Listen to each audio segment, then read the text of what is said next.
ಸ್ನೇಹಿತರೆ, ಒಬ್ಳು ರಾಣಿ ತನ್ನ ಮಗುನ ಕಳ್ಕೊಂಡ್ಮೇಲೆ ಅವಳ ಸಾಮ್ರಾಜ್ಯದಲ್ಲಿ ಯಾರು ಪ್ರೀತಿ ಮಾಡಬಾರ್ದು, ಮದ್ವೆ ಆಗ್ಬಾರ್ದು ಅಂತ ರೂಲ್ಸ್ ಮಾಡ್ತಾಳೆ. ಆದ್ರೂ ಇಬ್ರಿಗೆ ಪ್ರೀತಿ ಆಗ್ಬಿಡುತ್ತೆ. ಅವರಿಬ್ರು ಅವರ ಪ್ರೀತಿನ ಪಡ್ಕೊಳ್ಳೋದಕ್ಕೆ ಏನೆಲ್ಲ ಕಷ್ಟಪಡ್ತಾರೆ. ಗೋಬ್ಲಿನ್ಸ್ ಕ್ರಿಯೇಚರ್ಗಳು ಕತ್ಕೊಂಡೋಗಿರುವಂತಹ ಮ್ಯಾಜಿಕ್ ಮಿರರ್ ನ ವಾಪಸ್ ತರೋದಕ್ಕೆ ಅವ್ರುಗಳು ಏನೆಲ್ಲ ಸಮಸ್ಯೆಗಳನ್ನ ಎದುರಿಸ್ತಾರೆ ಅನ್ನೋದನ್ನ ತಿಳ್ಕೊಬೇಕು ಅಂದ್ರೆ ತಪ್ಪದೆ ನೀವು ಈ ಮೂವಿನ ನನ್ ಜೊತೆ ಕೊನೆ ತನಕ ನೋಡ್ಬೇಕು. ಅದಕ್ಕೆ ನಾವಿವಾಗ ನೋಡ್ತಿರುವಂತ ಮೂವಿ 2014ರಲ್ಲಿ ರಿಲೀಸ್ ಆದ ದ ಅಂಟ್ ಮ್ಯಾನ್ ವಿಂಟರ್ಸ್ ವಾರ್ ಅಂತ.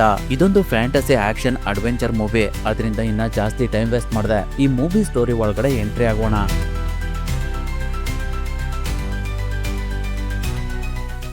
ಕತೆ ಶುರುವಾದಾಗ ಒಂದು ಮ್ಯಾಜಿಕ್ ಮಿರರ್ ನ ತೋರಿಸ್ತಾರೆ. ಅದ್ರಲ್ಲಿ ಏನೇನ್ ನೋಡ್ಬಹುದು, ಅದು ಏನೆಲ್ಲ ಮಾಡುತ್ತೆ ಅನ್ನೋದನ್ನ ಹೇಳಿ ಈ ಹಿಂದೆ ಪಾರ್ಟ್ 1ರಲ್ಲಿ ರವೆನಾ ತನ್ನ ಸೌಂದರ್ಯದ ಆಸೆಗ್ ಬಿದ್ದು ಅವಳ ಸಾಮ್ರಾಜ್ಯನ ಹೇಗ್ ಕಳ್ಕೊಂಡ್ಲು ಅನ್ನೋದನ್ನ ಎಕ್ಸ್ಪ್ಲೇನ್ ಮಾಡ್ತಾ ಇರ್ತಾರೆ. ಆದ್ರೆ ಅದಕ್ಕಿಂತ ಮುಂಚೆ ಒಂದು ಘಟನೆ ನಡೆದಿರುತ್ತೆ. ಆ ಘಟನೆ ಏನು ಅನ್ನೋದು ಈ ಮೂವಿ ನೋಡಿದ್ರೆ ನಿಮ್ಗೆ ಸಂಪೂರ್ಣವಾಗಿ ಅರ್ಥ ಆಗುತ್ತೆ ಅಂತ ಹೇಳ್ತಿರ್ತಾರೆ. ಅಲ್ಲಿಗೆ ಆ ಸೀನ್ ಕಟ್ ಆಗಿ ಮೂವಿ ಪ್ರೆಸೆಂಟಿಗೆ ಬರುತ್ತೆ. ಅವಾಗ ನಮ್ಗೆ ಒಂದು ಅರಮನೆನ ತೋರಿಸ್ತಾರೆ. ಪ್ರತಿ ಸಲದಂತೆ ರವೆನಾ ಒಬ್ಬ ರಾಜನನ್ನ ಮದ್ವೆ ಆಗಿ ಮ್ಯಾಜಿಕ್ ಮಿರರ್ ನ ಸಹಾಯದಿಂದ ರಾಜನನ್ನ ಸಾಯಿಸಿ ಅವನ ಸಾಮ್ರಾಜ್ಯನೆಲ್ಲ ಅವಳ ವಶಕ್ಕೆ ತಗೊಳ್ತಾಳೆ. ಆ ಸಮಯದಲ್ಲಿ ಅವಳ ತಂಗಿ ಒಬ್ಬ ಹುಡ್ಗನನ್ನ ಪ್ರೀತಿ ಮಾಡ್ತಿರೋದು ಅವಳಿಗೆ ಗೊತ್ತಾಗುತ್ತೆ. ಅದರಿಂದ ರವೆನಾ ಅವಳ ತಂಗಿ ಆದ ಫ್ರೇಯ ಹತ್ರ ನಿಜವಾಗ್ಲೂ ನೀನು ಆ ಹುಡ್ಗನನ್ನ ಪ್ರೀತಿ ಮಾಡ್ತಿದ್ಯಾ ಅಂತ ಕೇಳ್ತಾಳೆ. ಅದಕ್ಕೆ ಫ್ರೇಯ ಹೌದು ಅಂತ ಹೇಳ್ತಾಳೆ. ಅವಾಗ ರವೆನಾ ಅವಳಿಗೆ ಪ್ರೀತಿ ಅಂದ್ರೇನೆ ಸುಳ್ಳು, ಯಾವುದೇ ಕಾರಣಕ್ಕೂ ನೀನು ಅವನ ಬಲೆಗ್ ಬೀಳ್ಬೇಡ ಅಂತ ಹೇಳ್ತಾಳೆ. ಆದ್ರೂ ಕೂಡ ಫ್ರೇಯ ಅವಳ ಮಾತನ್ನ ಕೇಳೋದಿಲ್ಲ. ಅದರಿಂದ ರವೆನಾ ಫ್ರೇಯ ಗೊತ್ತಿಲ್ದಿರುವಂತಹ ಒಂದು ಸೀಕ್ರೆಟ್ ವಿಷಯನ ಹೇಳ್ತಾಳೆ. ಅದೇನಂದ್ರೆ ಫ್ರೇಯ ಇವಾಗಲೇ ಪ್ರೆಗ್ನೆಂಟ್ ಆಗಿರ್ತಾಳೆ. ಆ ವಿಷಯ ಅವಳಿಗೇನೆ ಗೊತ್ತಿರೋದಿಲ್ಲ. ಅದರಿಂದ ಅವಳು ಆ ವಿಷಯನ ಕೇಳಿ ತುಂಬಾನೇ ಆಶ್ಚರ್ಯ ಪಡ್ತಿರ್ತಾಳೆ. ಅವಾಗ ರವೆನಾ ಅವಳಿಗೆ ಡ್ಯೂಕ್ ನಿನ್ನ ನಿಜವಾಗ್ಲೂ ಇಷ್ಟಪಡ್ತಾ ಇಲ್ಲ, ಮುಂದೊಂದು ದಿನ ಅವನು ನಿನ್ನ ಮತ್ತೆ ನಿನ್ನ ಮಗುನ ನಿರಾಕರಿಸ್ತಾನೆ ಅಂತ ಹೇಳ್ತಾಳೆ. ಆ ವಿಷಯನ ಕೇಳಿ ಫ್ರೇಯಾಗೆ ತುಂಬಾನೇ ಬೇಜಾರಾಗುತ್ತೆ. ಅದರಿಂದ ಅವಳು ಅಲ್ಲಿಂದ ಎದ್ದೋಗ್ತಾಳೆ. ಅದಾದ್ಮೇಲೆ ಕೆಲವು ತಿಂಗಳುಗಳ ನಂತರ ಫ್ರೇಯಾಗೆ ಒಂದು ಹೆಣ್ಮಗು ಹುಟ್ಟುತ್ತೆ. ಅವಾಗ ಡ್ಯೂಕ್ ಅವಳಿಗೆ ಒಂದು ಸಂದೇಶ ಕಳಿಸ್ತಾನೆ. ಅದ್ರಲ್ಲಿ ನಾವಿಬ್ರು ರಹಸ್ಯವಾಗಿ ಮದ್ವೆ ಆಗಿ ಎಲ್ಲಾದ್ರೂ ದೂರ ಹೋಗಿ ನಮ್ಮ ಮಗು ಜೊತೆ ಸುಖವಾಗಿ ಬಾಳೋಣ ಅಂತ ಇರುತ್ತೆ. ಆ ಪತ್ರನ ನೋಡಿ ಫ್ರೇಯಾಗೆ ತುಂಬಾನೇ ಖುಷಿ ಆಗ್ತಿರುತ್ತೆ. ಈಗಿರ್ಬೇಕಾದ್ರೆ ಒಂದಿನ ಫ್ರೇಯ ಅರಮನೆಯ ಆವರಣದಲ್ಲಿ ಒಡ್ಡಾಡ್ತಿರ್ಬೇಕಾದ್ರೆ ಅವಳು ಮಲ್ಗುವಂತಹ ರೂಮ್ಗೆ ಬೆಂಕಿ ಬಿದ್ದಿರುತ್ತೆ. ಅದ್ರೊಳಗಡೆ ಅವಳ ಮಗು ಕೂಡ ಇರುತ್ತೆ. ಅದ್ರಿಂದ ಫ್ರೇಯ ತುಂಬಾ ಗಾಬರಿಯಿಂದ ಅವಳ ರೂಮ್ ಹತ್ರ ಹೋಗ್ತಾಳೆ. ಆದ್ರೆ ಅವಳು ಅಲ್ಲಿಗೆ ಹೋಗೋಷ್ಟರಲ್ಲಿ ಅವಳ ಮಗು ಸುಟ್ಟು ಬೂದಿ ಆಗ್ಬಿಟ್ಟಿರುತ್ತೆ. ಆ ರೂಮ್ಗೆ ಬೆಂಕಿ ಹಾಕಿದ್ದು ಬೇರೆ ಯಾರು ಅಲ್ಲ, ಅವಳು ತುಂಬಾನೇ ಇಷ್ಟಪಡುವಂತಹ ಡ್ಯೂಕ್. ಅವನನ್ನ ನೋಡಿ ಫ್ರೇಯಗೆ ತುಂಬಾನೇ ಕೋಪ ಬರುತ್ತೆ. ಅದರಿಂದ ಅವಳು ಅವಳ ಶಕ್ತಿನ ಯೂಸ್ ಮಾಡಿ ಡ್ಯೂಕ್ ನ ಐಸ್ ಆಗಿ ಕನ್ವರ್ಟ್ ಮಾಡ್ಬಿಡ್ತಾಳೆ. ಫ್ರೇಯಾಗೆ ಆ ಶಕ್ತಿ ಅವಳ ವಂಶಸ್ಥರಿಂದ ಬಂದಿರುತ್ತೆ. ಅವರ ವಂಶಸ್ಥರಲ್ಲಿ ಹುಟ್ಟಿರುವಂತಹ ಪ್ರತಿಯೊಬ್ಬ ಮಹಿಳೆಗೂ ಒಂದೊಂದ್ ರೀತಿಯ ಶಕ್ತಿ ಇರುತ್ತೆ. ನಂತರ ಫ್ರೇಯ ಅದೇ ಬೇಜಾರದಲ್ಲೇ ಅವಳ ಅಕ್ಕನನ್ನ ಬಿಟ್ಟು ಬೇರೆ ಸಾಮ್ರಾಜ್ಯ ಕಟ್ಟೋದಕ್ಕೆ ಅಂತ ಹೊರ್ಗಡೆ ಹೋಗ್ತಾಳೆ. ಅವಳಿಗಿರುವಂತ ಶಕ್ತಿಯಿಂದ ತುಂಬಾ ರಾಜ್ಯಗಳ ಮೇಲೆ ಯುದ್ಧ ಮಾಡಿ ಆ ಪ್ರದೇಶಗಳನ್ನ ಅವಳ ವಶಕ್ಕೆ ತಗೊಂಡು ಅಲ್ಲಿರುವಂತಹ ಮಕ್ಳುಗಳನ್ನ ಬಂಧಿಸಿ ಅವಳ ಅರಮನೆ ಹತ್ರ ಕರ್ಕೊಂಡು ಹೋಗ್ತಾ ಇರ್ತಾಳೆ. ಇದೇ ಅವಳ ಅರಮನೆ. ಮೊದ್ಲು ಈ ಜಾಗದಲ್ಲಿ ಮರಗಿಡ ಪ್ರಾಣಿಗಳು ತುಂಬಾನೇ ಇರ್ತವೆ. ಆದ್ರೆ ಫ್ರೇಯ ಈ ಜಾಗಕ್ಕೆ ಬಂದ್ಮೇಲೆ ಈ ಜಾಗದಲ್ಲೆಲ್ಲ ಹಿಮ ತುಂಬಿಕೊಂಡು ಪಾಳ್ ಬಿದ್ದಿರುವಂತಹ ಮರುಭೂಮಿಯಾಗಿ ಪರಿವರ್ತನೆ ಆಗಿರುತ್ತೆ. ಅವಳು ಗೆದ್ದಂತಹ ಜಾಗದಲ್ಲಿರುವ ಮಕ್ಳುಗಳನ್ನ ಅವಳ ಹತ್ರ ಕರೆಸ್ಕೊಂಡು, ನನಗ್ ಗೊತ್ತಿದೆ ಮಕ್ಳೆ, ನೀವೆಲ್ಲ ನಿಮ್ಮ ತಂದೆ ತಾಯಿಗಳನ್ನ ಕಳ್ಕೊಂಡು ತುಂಬಾನೇ ದುಃಖದಲ್ಲಿದ್ದೀರಾ ಅಂತ. ಆದ್ರೆ ಮತ್ತೆ ನಿಮ್ಗೆ ಈ ರೀತಿ ದುಃಖ ಆಗೋದಿಲ್ಲ, ಯಾಕಂದ್ರೆ ಪ್ರೀತಿ ಅನ್ನೋದು ಸುಳ್ಳು, ಇದೊಂದು ಜಾಲ. ಇದನ್ನ ನಿಮ್ಮ ಮನಸ್ಸಿನಿಂದ ತೆಗ್ದಾಕ್ಬಿಡಿ. ನನ್ನ ರಾಜ್ಯದಲ್ಲಿರೋದು ಒಂದೇ ಕಾನೂನು, ಅದೇನಂದ್ರೆ ಯಾರು ಯಾರನ್ನೋ ಯಾವುದೇ ಕಾರಣಕ್ಕೂ ಪ್ರೀತಿ ಮಾಡೋಗಿಲ್ಲ ಅಂತ ಹೇಳಿ ಆ ಮಕ್ಳಿಗೆಲ್ಲ ಯುದ್ಧ ಮಾಡೋದಕ್ಕೆ ಟ್ರೈನಿಂಗ್ ಕೊಡ್ತಾಳೆ. ಆ ಮಕ್ಳು ಮನಸ್ಸಿನಲ್ಲಿ ಯುದ್ಧನ ಬಿಟ್ರೆ ಬೇರೆ ಯಾವ್ದು ಬರ್ದೇ ಇರೋ ರೀತಿ ಅವಳು ಒಂದು ಹೌಲ್ ಆಗಿ ನೋಡ್ಕೊಳ್ತಾ ಇರ್ತಾಳೆ. ಇದೇ ರೀತಿ ತುಂಬಾ ವರ್ಷಗಳು ಕಳಿತವೆ. ಮಕ್ಳುಗಳೆಲ್ಲ ಯುದ್ಧ ಕಲಿತಾ ಒಳ್ಳೆ ಸಿಪಾಯಿಗಳಾಗ್ತಾರೆ. ಅವ್ರಗಳಲ್ಲಿ ಹೆರಿಕ್ ಮತ್ತೆ ಸಾರಾ ಇಬ್ರು ಎಲ್ಲದರಲ್ಲೂ ಉತ್ತಮವಾಗಿರ್ತಾರೆ. ಅದು ಫ್ರೇಯಗೂ ಕೂಡ ಗೊತ್ತಾಗುತ್ತೆ. ದಿನ ಕಳಿತಾ ಎಲ್ರು ಬೆಳೆದು ದೊಡ್ಡವರಾಗ್ತಾರೆ. ಇವನೇ ಹೆರಿಕ್, ಹಾಗೆ ಇವಳೇ ಲಾರಾ. ಇವನ ಹೆಸರು ಟಾಲ್ ಅಂತ. ಸಾರಾ ಮತ್ತೆ ಹೆರಿಕ್ ನ ಬಿಟ್ರೆ ಯುದ್ಧದಲ್ಲಿ ಮುಂದಿರೋದು ಇವನೇ. ಇವಾಗ್ಲೂ ಕೂಡ ಫ್ರೇಯ ಕೆಲವು ರಾಜ್ಯಗಳ ಮೇಲೆ ಯುದ್ಧ ಮಾಡಿ ಆ ಜಾಗನ ಅವಳ ವಶಕ್ಕೆ ತಗೊಂಡು ಅಲ್ಲಿರುವಂತಹ ಮಕ್ಳುಗಳನ್ನ ಕರ್ಕೊಂಡ್ ಬಂದು ಅವಳ ಪರವಾಗಿ ಯುದ್ಧ ಮಾಡೋದಕ್ಕೆ ಟ್ರೈನಿಂಗ್ ಕೊಡ್ತಾ ಇರ್ತಾಳೆ. ಎರಿಕ್ ಮತ್ತೆ ಸಾರಾ ಕೂಡ ಫ್ರೇಯ ಪರವಾಗಿ ಯುದ್ಧ ಮಾಡಿ ರಾಜರುಗಳನ್ನ ಸೋಲ್ಸಿ ಅವರ ಕಿರೀಟನ ತಂದು ಅವಳಿಗೆ ಒಪ್ಪಿಸ್ತಾ ಇರ್ತಾರೆ. ಈಗಿರ್ಬೇಕಾದ್ರೆ ಒಂದಿನ ರಾತ್ರಿ ಎರಿಕ್ ಅರಮನೆ ಒಳಗಡೆ ಒಡ್ಡಾಡ್ತಿರ್ಬೇಕಾದ್ರೆ ಸಾರಾ ಅಲ್ಲಿಗೆ ಬಂದು ನೀನು ಜಾಗರೂಕತೆಯಿಂದ ಇರೋದ್ನ ಮರ್ತಿದ್ಯಾ ಅಂತ ಹೇಳ್ತಾಳೆ. ಅವಾಗ ಎರಿಕ್ ಅವಳ ಹತ್ರ ಏನು ಮಾತಾಡ್ದೆ ಅವಳನ್ನ ಇಟ್ಕೊಂಡು ಕಿಸ್ ಮಾಡ್ಬಿಡ್ತಾನೆ. ಸಾರಾಗೂ ಕೂಡ ಎರಿಕ್ ಅಂದ್ರೆ ತುಂಬಾನೇ ಇಷ್ಟ ಇರುತ್ತೆ. ಹಾಗಾಗಿ ಅವಳ ಹತ್ರ ಇರುವಂತಹ ಪೆಂಡೆಂಟ್ ನ ಅವನಿಗೆ ಕೊಟ್ಟು, ಇದು ನನ್ನ ತಾಯಿ ನನಗೆ ಕೊಟ್ಟಿದ್ದು, ಅವರ ನೆನಪಿಗಿರೋದು ಇದೊಂದೇ ಅಂತ ಹೇಳಿ ಎರಿಕಿಗೆ ನನ್ನನ್ನ ಮದ್ವೆ ಆಗ್ತೀಯ ಅಂತ ಕೇಳ್ತಾಳೆ. ಅದಕ್ಕೆ ಎರಿಕ್ ಕೂಡ ಒಪ್ಕೊಳ್ತಾನೆ. ಆದ್ರೆ ಅವ್ರುಗಳು ಆ ರೀತಿ ಮಾತಾಡ್ತಾ ಇರೋದ್ನ ಫ್ರೇಯ ಅವಳ ಕಣ್ಣಿಂದ ನೋಡ್ಬಿಡ್ತಾಳೆ. ಅವರಿಬ್ರು ಆ ಸಮಯದಲ್ಲೇ ನಾವು ಇಲ್ಲೇ ಇದ್ರೆ ಯಾವುದೇ ಕಾರಣಕ್ಕೂ ಮದ್ವೆ ಆಗೋದಕ್ಕೆ ಆಗೋದಿಲ್ಲ, ಹಾಗಾಗಿ ಇಲ್ಲಿಂದ ಅಲ್ಲಿಂದ ಇವತ್ತೇ ಬೇರೆ ಕಡೆ ಹೋಗೋಣ ಅಂತ ಮಾತಾಡ್ಕೊಂಡು ಎಲ್ರು ಮಲಗಿರುವಂತಹ ಸಮಯದಲ್ಲಿ ಅಲ್ಲಿಂದ ಹೋಗ್ತಾ ಇರ್ತಾರೆ. ಆದ್ರೆ ಆ ವಿಷಯ ಫ್ರೇಯ ಗೊತ್ತಿರೋದ್ರಿಂದ ಅವಳು ಅಲ್ಲಿಗೆ ಟೆಲ್ ಮತ್ತೆ ಅವನ ಸ್ನೇಹಿತರನ್ನೆಲ್ಲ ಕರೆಸಿ ಅವಳು ಕೂಡ ಅಲ್ಲಿ ಬಂದು, ಈ ವಿಷಯ ನನ್ಗೆ ಮೊದ್ಲೇ ಗೊತ್ತಿತ್ತು, ನಾನ್ ನಿಮ್ಗೆ ಎಲ್ಲಾನು ಕೊಟ್ಟೆ, ಆದ್ರೆ ನೀವ್ ನನ್ಗೆ ಬದಲಾಗಿ ಮೋಸ ಮಾಡ್ಬಿಟ್ರೆ. ನೀವ್ ಇಲ್ಲಿಂದ ಹೋಗ್ಬೇಕು ಅಂದ್ರೆ ಒಂದು ಕಂಡೀಷನ್ ಇದೆ, ಅದೇನಂದ್ರೆ ಇಲ್ಲಿರುವಂತಹ ನಿಮ್ಮ ಸ್ನೇಹಿತರ ಜೊತೆ ನೀವಿಬ್ರು ಹೋರಾಡಿ ಗೆದ್ರೆ ನಾನೇ ನಿಮ್ಗೆ ಇಲ್ಲಿಂದ ಹೋಗೋದಕ್ಕೆ ಪರ್ಮಿಷನ್ ಕೊಡ್ತೀನಿ ಅಂತ ಹೇಳ್ತಾಳೆ. ಅದರಿಂದ ಎರಿಕ್ ಮತ್ತೆ ಸಾರಾ ಇಬ್ರು ಅವರ ಸ್ನೇಹಿತರ ಜೊತೆ ಯುದ್ಧ ಮಾಡೋದಕ್ಕೆ ಸ್ಟಾರ್ಟ್ ಮಾಡ್ತಾರೆ. ಎಲ್ರು ತುಂಬಾ ಸ್ಟ್ರಾಂಗ್ ಇರೋದ್ರಿಂದ ಎರಿಕ್ ಮತ್ತೆ ಸಾರಾಗೆ ತುಂಬಾನೇ ಹೊಡಿತಾ ಇರ್ತಾರೆ. ಆದ್ರೆ ಕೊನೆಗೆ ಅವರಿಬ್ರು ಅವ್ರುಗಳನ್ನೆಲ್ಲ ಸೋಲ್ಸೋದಕ್ಕೆ ಸ್ಟಾರ್ಟ್ ಮಾಡ್ತಾರೆ. ಇನ್ನೇನ್ ಅವ್ರುಗಳು ಎಲ್ಲರನ್ನೂ ಸೋಲ್ಸಿ ಒಂದಾಗ್ಬೇಕು. ಅಷ್ಟರಲ್ಲಿ ಫ್ರೇಯ ಅವ್ರಗಳ ಮಧ್ಯೆ ಒಂದು ಐಸ್ ಗೋಡೆನ ಕ್ರಿಯೇಟ್ ಮಾಡ್ಬಿಡ್ತಾಳೆ. ಅವಾಗ ಟೆಲ್ ಸಾರಾ ಹತ್ರ ಬಂದು ಅವಳಿಗೆ ಒಂದು ಚಾಕುವಿನಿಂದ ಚುಚ್ಚಿ ಅವಳನ್ನ ಸಾಯಿಸ್ಬಿಡ್ತಾನೆ. ಅದನ್ನ ನೋಡಿ ಎರಿಕ್ ಅವ್ನ್ ಮುಂದೆ ಇದ್ದಂತಹ ಗೋಡೆನ ಬ್ರೇಕ್ ಮಾಡೋದಕ್ಕೆ ತುಂಬಾನೇ ಟ್ರೈ ಮಾಡ್ತಾನೆ. ಆದ್ರೆ ಅವನ್ ಕೈಲಿ ಆಗೋದಿಲ್ಲ. ಅಷ್ಟರಲ್ಲಿ ಅವನ್ ಹಿಂದೆ ಇದ್ದವರು ಅವ್ನ ತಲೆಗೆ ಹೊಡೆದಿದ್ರಿಂದ ಅವನು ಕೆಳಗಡೆ ಬಿದ್ದೋಗ್ತಾನೆ. ನಂತರ ಎಲ್ರು ಸೇರಿ ಅವನನ್ನ ಒಂದು ನದಿ ಒಳಗಡೆ ಬಿಸಾಕ್ತಾರೆ. ಅದಾದ್ಮೇಲೆ 7 ವರ್ಷಗಳ ನಂತರ ಸ್ನೋ ವೈಟ್ ನ ಸೈನಿಕರು ಮ್ಯಾಜಿಕ್ ಮಿರರ್ ನ ತಗೊಂಡು ಹೋಗ್ತಾ ಇರ್ತಾರೆ. ಅವಾಗ ಮಿಸ್ ಆಗಿ ಅದು ಕಟ್ಟಿರುವಂತಹ ಬಟ್ಟೆ ಸ್ವಲ್ಪ ಓಪನ್ ಆಗ್ಬಿಡುತ್ತೆ. ಅವಾಗ ಅದ್ರಲ್ಲಿ ಇದ್ದಂತಹ ಶಕ್ತಿ ಸೈನಿಕರಿಗೆಲ್ಲ ಹೊಡೆದಾಡಿ ಯುದ್ಧ ಮಾಡಿ ಅಂತ ಹೇಳ್ತಿರುತ್ತೆ. ಹಾಗಾಗಿ ಎಲ್ಲಾ ಸೈನಿಕರು ತುಂಬಾ ಗಾಬರಿಯಿಂದ ಆ ಶಬ್ದ ಯಾವ ಕಡೆಯಿಂದ ಬರ್ತಿದೆ ಅಂತ ನೋಡ್ತಾ ಇರ್ತಾರೆ. ಕುದುರೆಗಳು ಕೂಡ ತುಂಬಾ ಗಾಬರಿ ಪಡ್ತಾ ಇರ್ತವೆ. ಆ ಸಮಯದಲ್ಲಿ ಮ್ಯಾಜಿಕ್ ಮಿರರ್ ಕೆಳಗಡೆ ಬಿದ್ದು ಪೂರ್ತಿಯಾಗಿ ಓಪನ್ ಆಗ್ಬಿಡುತ್ತೆ. ಅವಾಗ ಅದರ ಪವರ್ ಇಂದ ಸ್ನೋ ವೈಟ್ ನ ಸೈನಿಕರು ಅವರಿಗವರೇ ಹೊಡೆದಾಡ್ಕೊಂಡು ಸತ್ತೋಗ್ಬಿಡ್ತಾರೆ. ಅಲ್ಲಿಗೆ ಆ ಸೀನ್ ಕಟಾಗಿ ನಮ್ಗೆ ಮತ್ತೆ ಎರಿಕ್ ನ ತೋರಿಸ್ತಾರೆ. ಅವನಿನ್ನು ಸತ್ತಿರೋದಿಲ್ಲ. ಕಾಡೊಳಗಡೆ ಒಂದು ಜಿಂಕೆನ ಅವನು ಬೇಟೆಯಾಡ್ತಾ ಇರ್ತಾನೆ. ಆ ಸಮಯದಲ್ಲಿ ಮಿಸ್ ಆಗಿ ಅವನು ಸ್ನೋ ವೈಟ್ ನ ಸೈನಿಕರಿಗೆ ಒಂದು ಬಾಣದಿಂದ ಹೊಡೆದ್ಬಿಡ್ತಾನೆ. ಅದರಿಂದ ಅವ್ರಗಳೆಲ್ಲ ಅವನ ಮೇಲೆ ಅಟ್ಯಾಕ್ ಮಾಡೋದಕ್ಕೆ ಅಂತ ಬರ್ತಾರೆ. ಆದ್ರೆ ಎರಿಕ್ ಅವ್ರಗಳಿಗೆಲ್ಲ ಹೊಡೆದು ಅವ್ರ ಹತ್ರ ಇದ್ದಂತಹ ಕುದುರೆನ ತಗೊಂಡು ಅಲ್ಲಿಂದ ಹೋಗ್ತಾನೆ. ನಂತರ ಅವನು ಒಂದು ಹೂನ ತಗೊಂಡು ಒಂದು ಜಾಗಕ್ಕಿಟ್ಟು ಸತ್ತೋಗಿರುವಂತಹ ಸಾರನ್ನ ನೆನ್ಪ್ ಮಾಡ್ಕೊಳ್ತಾ ಇರ್ತಾನೆ. ಅವಾಗ ಅಲ್ಲಿಗೆ ಸ್ನೋ ವೈಟ್ ನ ಹಸ್ಬೆಂಡ್ ಆದ ಮಹಾರಾಜ ವಿಲಿಯಂ ಬಂದು ಎರಿಕ್ ನಿನ್ ಜೊತೆ ಸ್ವಲ್ಪ ಮಾತಾಡ್ಬೇಕು ಅಂತ ಹೇಳಿ ಅವನನ್ನ ಅಲ್ಲಿಂದ ಪಕ್ಕಕ್ಕೆ ಕರ್ಕೊಂಡೋಗಿ, ಎರಿಕ್ ನಮ್ಮ ಹತ್ರ ಇದ್ದಂತಹ ಮ್ಯಾಜಿಕ್ ಮಿರರ್ ನ ಯಾರೋ ಕಳ್ತನ ಮಾಡಿದಾರೆ. ರವೆನ ಸತ್ ಮೇಲೆ ಅದರ ಪವರ್ ಕಮ್ಮಿ ಆಗಿದೆ ಅಂತ ನಾವೆಲ್ಲ ಅನ್ಕೊಂಡಿದ್ವಿ. ಆದ್ರೆ ಅದು ಸುಳ್ಳು. ಅದ್ರೊಳಗಡೆ ಯಾವ್ದೋ ಒಂದು ದುಷ್ಟ ಆತ್ಮ ಸೇರ್ಕೊಂಡು ಅವಾಗ ಕರ್ಕಶವಾಗಿ ಶಬ್ದ ಮಾಡ್ತಿತ್ತು. ಅದರಿಂದ ಸ್ನೋ ವೈಟ್ ಗೆ ತುಂಬಾನೇ ತೊಂದರೆ ಆಗ್ತಿತ್ತು. ಹಾಗಾಗಿ ನಾವು ಅದನ್ನ ಒಂದು ಚರ್ಚಿಗೆ ತಲುಪಿಸೋದಕ್ಕೆ ಅಂತ ನಮ್ಮ ಸೈನಿಕರ ಜೊತೆ ಕಳ್ಸಿದ್ವಿ. ಆ ಸಮಯದಲ್ಲಿ ಯಾರೋ ನಮ್ಮ ಸೈನಿಕರ ಮೇಲೆ ಅಟ್ಯಾಕ್ ಮಾಡಿ ಆ ಮ್ಯಾಜಿಕ್ ಮಿರರ್ ನ ಕತ್ಕೊಂಡೋಗಿದ್ದಾರೆ. ಅದು ಯಾರಾದ್ರೂ ದುಷ್ಟರ ಕೈ ಸಿಕ್ಕಿದ್ರೆ ಅವರು ಅದನ್ನ ಕೆಟ್ಟದಾಗಿ ಬಳಸ್ಕೊಳ್ತಾರೆ. ಆ ರೀತಿ ಆಗೋಕ್ಕಿಂತ ಮುಂಚೆನೆ ನಾವು ಅದು ಎಲ್ಲಿದೆ ಅನ್ನೋದನ್ನ ಕಂಡಿಡ್ದು ಆದಷ್ಟು ಬೇಗ ಅದನ್ನ ಚರ್ಚಿಗೆ ತಲುಪಿಸಬೇಕು. ಈ ಕೆಲಸ ನೀನೇ ಮಾಡ್ಬೇಕು, ಇದು ಸ್ನೋ ವೈಟ್ ನ ಆದೇಶ ಅಂತ ಹೇಳ್ತಾನೆ. ಅಷ್ಟರಲ್ಲಿ ಹೆರಿಕ್ಗೆ ಫ್ರೇಯ ಕಳ್ಸಿರುವಂತ ಅವಳ ಕಂಡ್ಬಿಡುತ್ತೆ. ಅದ್ರ ಮೂಲಕ ಅವಳು ಎಲ್ಲ ವಿಷಯನ ತಿಳ್ಕೊಳ್ತಾ ಇರ್ತಾಳೆ. ಅದರಿಂದ ಎರಿಕ್ ಅದನ್ನ ಡಿಸ್ಟ್ರಾಯ್ ಮಾಡ್ಬಿಡ್ತಾನೆ.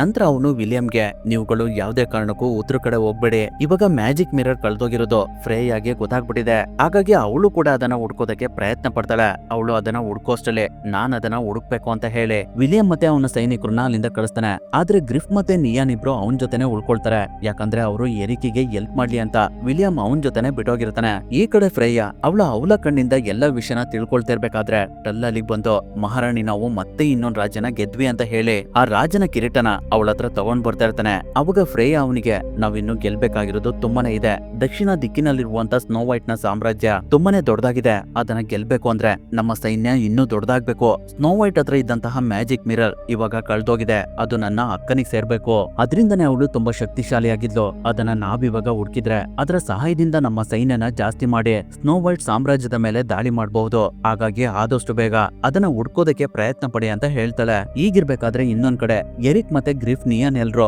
ಸ್ನೋ ವೈಟ್ ನ ಸೈನಿಕರು ಎಲ್ ಮಿರರ್ ನ ಕೊನೆದ ಕಳ್ಕೊಂಡ್ರು ಆ ಜಾಗನ ಹುಡ್ಕೊಂಡು ಹೋಗ್ತಾ ಇರ್ತಾರೆ. ಅವಾಗ ಅವ್ರಗಳಿಗೆ ಒಂದು ಜಾಗದಲ್ಲಿ ಪಕ್ಷಿಗಳು ಹಾರಾಡ್ತಾ ಇರೋದು ಕಾಣುತ್ತೆ. ಹಾಗಾಗಿ ಎಲ್ರು ಆ ಜಾಗಕ್ಕೆ ಬಂದು ನೋಡಿದ್ರೆ ಆ ಜಾಗದಲ್ಲಿ ಸ್ನೋ ವೈಟ್ ನ ಸೈನಿಕರ ಮಾರಣ ಹೋಮನೆ ಆಗಿರುತ್ತೆ. ಅವ್ರ ಮೇಲೆ ಯಾರು ಅಟ್ಯಾಕ್ ಮಾಡಿದಾರೆ ಅನ್ನೋದು ಅವರಿಗೆ ಅರ್ಥನೇ ಆಗ್ತಾ ಇರೋದಿಲ್ಲ. ಯಾಕಂದ್ರೆ ಆ ಜಾಗದಲ್ಲಿ ಸ್ನೋ ವೈಟ್ ಸೈನಿಕರನ್ನ ಬಿಟ್ರೆ ಬೇರೆ ಯಾರು ಕೂಡ ಇರೋದಿಲ್ಲ. ಅವ್ರಗಳ ಬಾಡಿನೆಲ್ಲ ಕಾಡ್ ಪ್ರಾಣಿಗಳು ಕಿತ್ಕೊಂಡ್ ತಿಂತಾ ಇರ್ತವೆ. ಆ ಸಮಯದಲ್ಲಿ ಎರಿಕ್ ಅಲ್ಲಿ ಯಾವ ರೀತಿ ಅಟ್ಯಾಕ್ ಆಗಿರ್ಬಹುದು ಅಂತ ಯೋಚನೆ ಮಾಡ್ತಾನೆ. ಅವಾಗ ಅವನಿಗೆ ಒಂದು ಬಾಣ ಸಿಗುತ್ತೆ. ಅದರಲ್ಲಿ ತುಂಬಾನೇ ಬೆಲೆ ಬಾಳುವಂತಹ ಒಂದು ವಜ್ರ ಇರುತ್ತೆ. ಅದನ್ನ ನೋಡಿ ಅವನಿಗೆ ಏನು ಅರ್ಥನೇ ಆಗ್ತಾ ಇರೋದಿಲ್ಲ.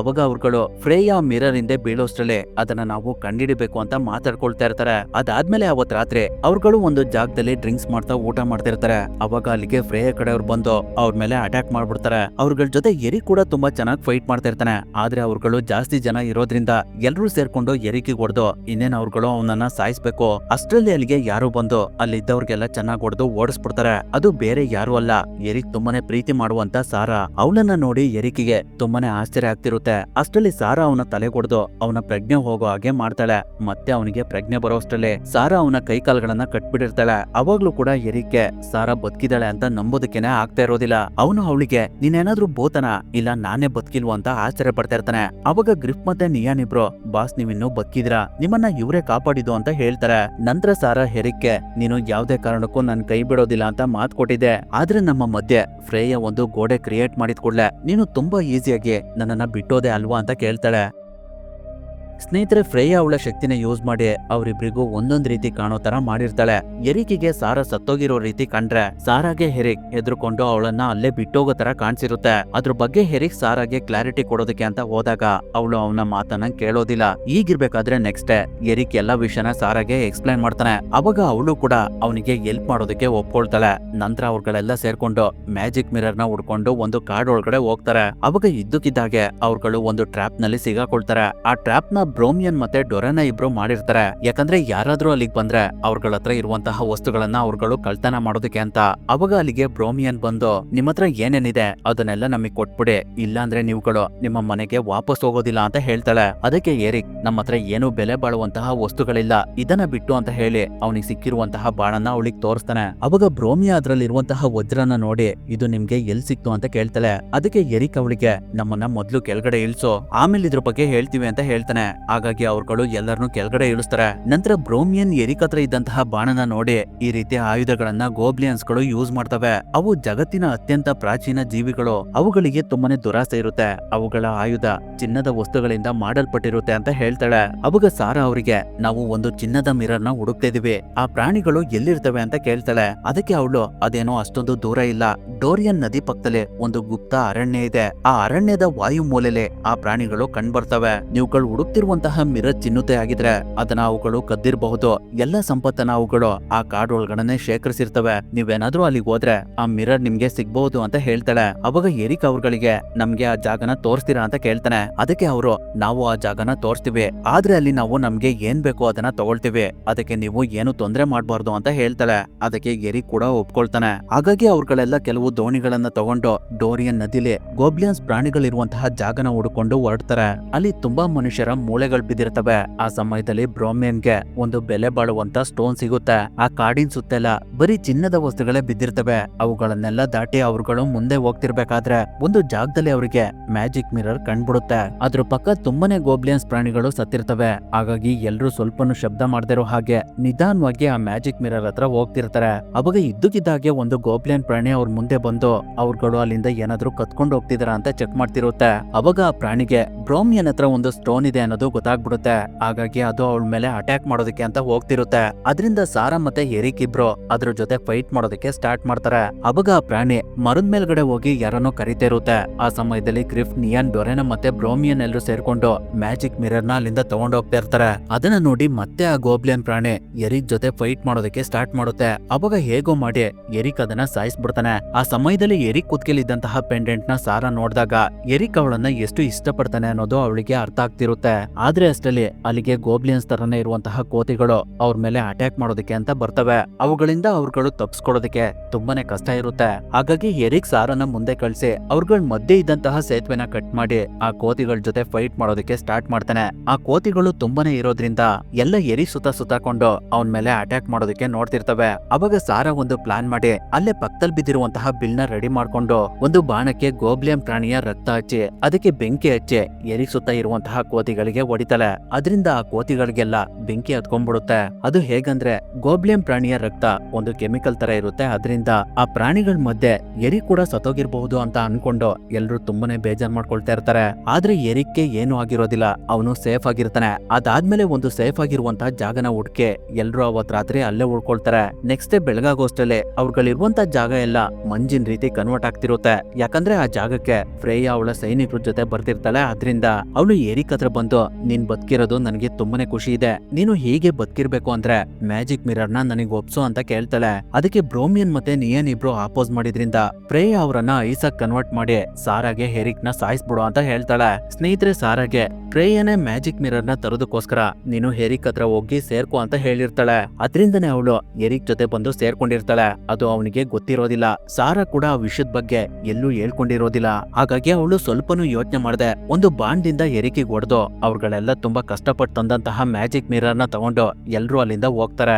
ನಂತರ ಗ್ರಿಫ್ ಮತ್ತೆ ಬ್ರೋಮಿಯನ್ ಇಬ್ರು ಎರಿಕ್ ಸತ್ತಿರಬಹುದಾ ಅಂತ ನೋಡ್ತಿರ್ಬೇಕಾದ್ರೆ ಅವನು ಮೇಲ್ಗಡೆ ಎದ್ಬಿಡ್ತಾನೆ. ಸಾರಾ ಬಿಟ್ಟಂತಹ ಬಾಣ ಅವಳೇ ಕೊಟ್ಟಿರುವಂತಹ ಪೆಂಡೆಂಟ್ ಗೆ ಬಿದ್ದಿರೋದ್ರಿಂದ ಎರಿಕ್ಗೆ ಏನು ಆಗೋದಿಲ್ಲ. ಅವಳು ಬೇಕು ಅಂತಾನೆ ಆ ಪೆಂಡೆಂಟ್ ಗೆ ಹೊಡೆದಿದ್ದಾಳೆ ಅನ್ನೋದು ಎರಿಕ್ಗೆ ಗೊತ್ತಾಗುತ್ತೆ. ಅವಳು ಅದ್ರ ಮೂಲಕ ಏನೋ ಪ್ಲಾನ್ ಮಾಡಿದಾಳೆ ಅಂತ ಅವನಿಗೆ ಅರ್ಥ ಆಗುತ್ತೆ. ಹಾಗಾಗಿ ಅವ್ರುಗಳು ಕೂಡ ಫ್ರೇಯ ಅರಮನೆ ಹತ್ರ ಹೋಗ್ತಿರ್ತಾರೆ.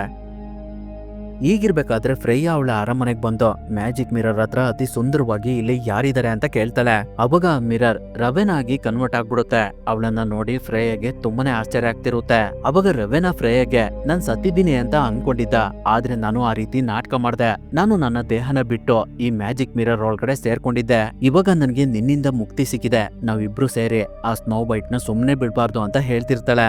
ಅಷ್ಟೊತ್ತಿಗಾಗ್ಲೇ ಎರಿಕ್, ಗ್ರಿಫ್ ಮತ್ತೆ ಬ್ರೋಮಿಯನ್ ಎಲ್ರು ಫ್ರೇಯ ಅರಮನೆ ಹತ್ರ ಬಂದ್ಬಿಟ್ಟಿರ್ತಾರೆ. ಯಾರಿಗೂ ಗೊತ್ತಾಗ್ದಿರೋ ಹಾಗೆ ಅವ್ರುಗಳು ಅವಳ ಅರಮನೆ ಒಳಗಡೆ ಹೋಗ್ತಿರ್ತಾರೆ.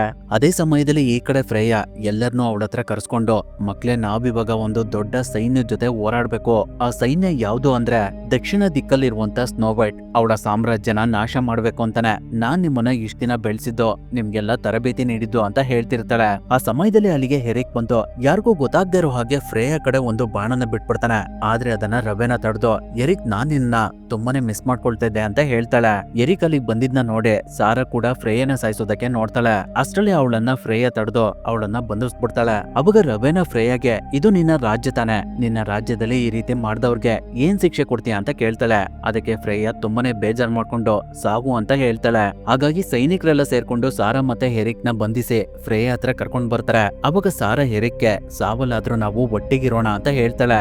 ಅದರಿಂದ ಅವರಿಬ್ರು ಸಾಯೋದಕ್ಕೆ ರೆಡಿ ಆಗ್ತಾರೆ. ಆದ್ರೆ ಟಲ್ಲ ಅವರನ್ನ ಸಾಯಿಸೋದಿಲ್ಲ. ಅವನು ಅವ್ರುಗಳಿಗೆ ಕಟ್ಟಿರುವಂತಹ ಚೈನ್ ನ ಕಟ್ ಮಾಡಿ, ನಾನು ಕೂಡ ನಿಮ್ ಜೊತೆ ಇರ್ತೀನಿ ಅಂತ ಹೇಳ್ತಾನೆ. ಅದನ್ನ ನೋಡಿ ರವೆನಗೆ ತುಂಬಾನೇ ಕೋಪ ಬಂದ್ಬಿಡುತ್ತೆ. ಹಾಗಾಗಿ ಅವಳ ಶಕ್ತಿಯಿಂದ ಕೆಲವು ಟೆಂಡಿಕಲ್ಸ್ ಗಳನ್ನ ಯೂಸ್ ಮಾಡಿ ತುಂಬಾ ಜನಗಳನ್ನ ಸಾಯಿಸ್ತಾ ಇರ್ತಾಳೆ. ಅವಳಾಗ್ ಮಾಡ್ತಿರೋದನ್ನ ನೋಡಿ ಫ್ರೇಯ ಅವಳಿಗೆ ಹಾಗ್ ಮಾಡ್ಬೇಡ ಅಂತ ಹೇಳ್ತಾಳೆ. ಆದ್ರೂ ಕೂಡ ರವೆನ ಅವಳ ಮಾತನ್ನ ಕೇಳೋದಿಲ್ಲ. ಅವಳು ಇನ್ನೂ ತುಂಬಾ ಜನನ ಸಾಯಿಸ್ತಾ ಇರ್ತಾಳೆ. ಅದರಿಂದ ಫ್ರೇಯಗೂ ಕೂಡ ತುಂಬಾ ಕೋಪ ಬಂದು ಅವಳು ಅವ್ರ ಮುಂದೆ ಒಂದು ಐಸ್ ಕೋಡನ್ನ ಕ್ರಿಯೇಟ್ ಮಾಡ್ಬಿಡ್ತಾಳೆ. ಅವಾಗ ರವೆನ ಅವಳಿಗೆ, ಫ್ರೇಯ, ನಿನ್ಗೆ ತಲೆ ಏನಾದ್ರೂ ಕೆಟ್ಟಿದ್ಯಾ? ನೀನು ಬದ್ಲಾಗಿದೀಯ ಅಂತ ಅನ್ಕೊಂಡಿದ್ದೆ, ಆದ್ರೆ ನೀನು ಇನ್ನು ಮೊದ್ಲಿನ ತರನೇ ಇದೆಯಾ ಅಂತ ಹೇಳ್ತಾಳೆ. ಅದಕ್ಕೆ ಫ್ರೇಯ, ನೀನ್ ಅವತ್ತು ಏನ್ ಮಾಡ್ದೆ, ಸತ್ಯ ಹೇಳು ಅಂತ ರವೆನನ ಇಟ್ಕೋತಾಳೆ. ಅವಾಗ ಅವಳಿಗೆ ರವೆನ ಏನ್ ಮಾಡಿದ್ಲು ಅನ್ನೋದೆಲ್ಲ ಅವಳ ಕಣ್ಮುಂದೆ ಬರುತ್ತೆ. ಆ ಸಮಯದಲ್ಲಿ ರವೆನ ಮ್ಯಾಜಿಕ್ ಮಿರರ್ ಹತ್ರ ನನ್ಗಿಂತ ಸುಂದರವಾಗಿ ಯಾರಿದ್ದಾರೆ ಅಂತ ಕೇಳ್ತಾಳೆ. ಅದಕ್ಕೆ ಆ ಮ್ಯಾಜಿಕ್ ಮಿರರ್, ನೀವೇ ಮಹಾರಾಣೆ, ಆದ್ರೆ ಅದು ಜಾಸ್ತಿ ದಿನ ಇರೋದಿಲ್ಲ, ಯಾಕಂದ್ರೆ ನಿಮ್ಮ ತಂಗಿ ಮಗು ಮುಂದೆ ನಿಮ್ಗಿಂತ ಸುಂದರವಾಗಿ ಕಾಣುತ್ತೆ ಅಂತ ಹೇಳ್ಬಿಡುತ್ತೆ. ಹಾಗಾಗಿ ರವೆನ ಅವಳ ಶಕ್ತಿನ ಯೂಸ್ ಮಾಡಿ ಡ್ಯೂಕ್ ನ ಅವಳ ಕಂಟ್ರೋಲ್ ತಗೊಂಡು ಅವನ ಕೈಯಿಂದನೇ ಅವನ ಮಗುಗೆ ಬೆಂಕಿ ಇಡೋ ಹಾಗೆ ಮಾಡ್ತಾಳೆ. ಅದೆಲ್ಲ ಗೊತ್ತಾದ್ಮೇಲೆ ಫ್ರೇಯಾಗೆ ತುಂಬಾನೇ ನೋವಾಗುತ್ತೆ. ಅದರಿಂದ ಅವಳು ತುಂಬಾನೇ ದುಃಖದಿಂದ, ನಾನ್ ನನ್ ಮಗುನ ಎಷ್ಟು ಪ್ರೀತಿ ಮಾಡ್ತಿದ್ದೆ ಅಷ್ಟೇ ನಿನ್ನೂ ಕೂಡ ಪ್ರೀತಿ ಮಾಡ್ತಿದ್ದೆ ಅಂತ ಹೇಳ್ತಿರ್ತಾಳೆ. ಆದ್ರೂ ಕೂಡ ರವೆನ ಒಂದು ಟೆಂಡಿಕಲ್ಸ್ ನಿಂದ ಫ್ರೇಯಾಗೆ ಚುಚ್ಬಿಡ್ತಾಳೆ. ಅದರಿಂದ ಅವಳು ಕ್ರಿಯೇಟ್ ಮಾಡಿರುವಂತಹ ಐಸ್ ಕೂಡ ಬ್ರೇಕ್ ಆಗ್ಬಿಡುತ್ತೆ. ಅವಾಗ ಎರಿಕ್ ರವೆನ ಹತ್ರ ಬಂದು ಅವಳ ಜೊತೆ ಫೈಟ್ ಮಾಡೋದಕ್ಕೆ ಸ್ಟಾರ್ಟ್ ಮಾಡ್ತಾನೆ. ಆದ್ರೆ ಅವನ ಕೈಲಿ ಅವಳನ್ನ ಸೋಲ್ಸೋದಕ್ಕೆ ಆಗ್ತಾ ಇರೋದಿಲ್ಲ. ಅವಳು ಅವನಿಗೇನೆ ಸರಿಯಾಗಿ ಹೊಡೆದು ಸಾರಾಗೆ ಒಂದು ಟೆಂಡಿಕಲ್ಸ್ ನಿಂದ ಚುಚ್ಚಿ ಅವಳನ್ನು ಕೂಡ ಸೋಲ್ಸ್ಬಿಡ್ತಾಳೆ. ಅಷ್ಟರಲ್ಲಿ ಫ್ರೇಯ ಬಂದು ರವೆನನ್ನ ತಪ್ಕೊಂಡ್ಬಿಡ್ತಾಳೆ. ಹಾಗಾಗಿ ಅವಳ ಶಕ್ತಿ ಅರ್ಧಕ್ಕರ್ಧ ಕಮ್ಮಿ ಆಗ್ಬಿಡುತ್ತೆ. ಅವಾಗ್ಲೂ ಕೂಡ ರವೆನ ಫ್ರೇಯಾಗಿ ಟೆಂಡಿಕಲ್ಸ್ ನಿಂದ ಚುಚ್ಚಿಬಿಡ್ತಾಳೆ. ಅದ್ರಿಂದ ಅವಳು ಕೆಳಗಡೆ ಬಿದ್ದೋಗ್ತಾಳೆ. ಅಷ್ಟೊತ್ತಿಗೆ ಎರಿಕ್ ಮತ್ತೆ ಮೇಲೆದ್ದು ರವೆನ ಜೊತೆ ಮತ್ತೆ ಫೈಟ್ ಮಾಡೋದಕ್ಕೆ ಸ್ಟಾರ್ಟ್ ಮಾಡ್ತಾನೆ. ಅದನ್ನ ಫ್ರೇಯ ನೋಡಿ ಅವಳ ಶಕ್ತಿನ ಯೂಸ್ ಮಾಡಿ ಮ್ಯಾಜಿಕ್ ಮಿರರ್ ನ ಐಸ್ ಕ್ಯೂಬ್ ಆಗಿ ಕನ್ವರ್ಟ್ ಮಾಡ್ಬಿಡ್ತಾಳೆ. ಅದೇ ಸಮಯನ ಎರಿಕ್ ಕೂಡ ಯೂಸ್ ಮಾಡ್ಕೊಂಡು ಅವನು ಅವನ ಕೈಲಿದ್ದಂತಹ ಕೊಡ್ಲಿಯಿಂದ ಆ ಮ್ಯಾಜಿಕ್ ಮಿರರ್ ಗೆ ಹೊಡಿತಾನೆ. ಅದರಿಂದ ಅದು ಬ್ರೇಕ್ ಆಗ್ಬಿಡುತ್ತೆ. ಹಾಗಾಗಿ ಅದ್ರ ಜೊತೆ ರವೆನ ಕೂಡ ನಾಶ ಆಗ್ಬಿಡ್ತಾಳೆ. ಇನ್ನೊಂದ್ ಕಡೆ ಫ್ರೇಯ ಕೂಡ ಸಾಯೋ ಸ್ಟೇಜ್ ಅಲ್ಲಿ ಇರ್ತಾಳೆ. ಅವಾಗ ಅವಳ ಮುಂದೆನೆ ಸಾರಾ ಮತ್ತೆ ಹೆರಿಕ್ ಇಬ್ರು ಒಂದಾಗ್ತಾರೆ. ಅವರನ್ನ ನೋಡಿ ಫ್ರೇಯ, ನೀವಿಬ್ರು ತುಂಬಾನೇ ಅದೃಷ್ಟಶಾಲಿಗಳು ಅಂತ ಹೇಳ್ತಿರ್ತಾಳೆ. ಅಷ್ಟರಲ್ಲಿ ಅವಳು ಕೂಡ ಸತ್ತೋಗ್ತಾಳೆ. ಅದಾದ್ಮೇಲೆ ಫ್ರೇಯ ಯಾರ್ಯಾರನ್ನ ಐಸ್ ಆಗಿ ಕನ್ವರ್ಟ್ ಮಾಡಿದ್ಲು ಅವ್ರುಗಳೆಲ್ಲ ಮತ್ತೆ ಮನುಷ್ಯರಾಗಿ ಚೇಂಜ್ ಆಗ್ತಾರೆ. ಹಾಗೆ ಅವಳು ಬಂಧನದಲ್ಲಿ ಇಟ್ಟಿದ್ದಂತಹ ಮಕ್ಕಳುಗಳನ್ನೆಲ್ಲ ರಿಲೀಸ್ ಮಾಡ್ತಾರೆ. ಕೊನೆಗೂ ಸಾರಾ ಮತ್ತೆ ಹೆರಿಕ್ ಪ್ರೀತಿನೇ ಗೆಲ್ಲುತ್ತೆ. ಅಲ್ಲಿಗೆ ಈ ಮೂವಿ ಕೂಡ ಎಂಡ್ ಆಗುತ್ತೆ.